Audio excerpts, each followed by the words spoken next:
লাইলাতুল কদর, যে রাত্রে পবিত্র কুরআন নাজিল হয়েছে এবং যা হাজার মাসের চেয়ে উত্তম।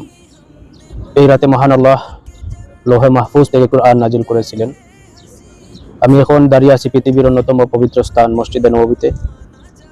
আল্লাহর অশেষ মেহেরবানি, আল্লাহ আমাকে এই পবিত্র রজনীতে মসজিদে নববীতে তারাবি থেকে শুরু করে কিয়ামুল লাইল নামাজ আদায় করার তৌফিক দিয়েছেন। আজকে মসজিদে নববীতে লক্ষ লক্ষ মুসল্লি রাসূল সাল্লাল্লাহু আলাইহি ওয়াসাল্লামের রওজা জিয়ারত, তারাবি ও কিয়ামুল লাইল নামাজ আদায়ের মাধ্যমে লাইলাতুল কদর সন্ধান করতেছেন। আপনারা যারা আমার এই ভিডিওটি দেখছেন, আল্লাহ যেন তাদেরকে মদিনায় এসে রাসূল সাল্লাল্লাহু আলাইহি ওয়াসাল্লামের রওজা জিয়ারতের তৌফিক দেন। আর ভিডিওটি শেয়ার করে দিন, যাতে এই দোয়া অন্য মুসলিম ভাইয়েরা শরীক হতে পারে। এই রাতে পরবর্তী 1 বছরের জন্য ফেরেশতাদের কাছে মানুষের রিজিক, হায়াত ও তাকদীরের নির্দেশাবলী অর্পণ করা হয়। এই রাতে জিবরাইল আলাইহিস সালাম সহ অসংখ্য ফেরেশতা পৃথিবীতে নেমে আসেন এবং শান্তি বর্ষণ করেন। আল্লাহ যেন আমাদের সবাইকে লাইলাতুল কদরের ফজিলত নসিব করেন, আমিন।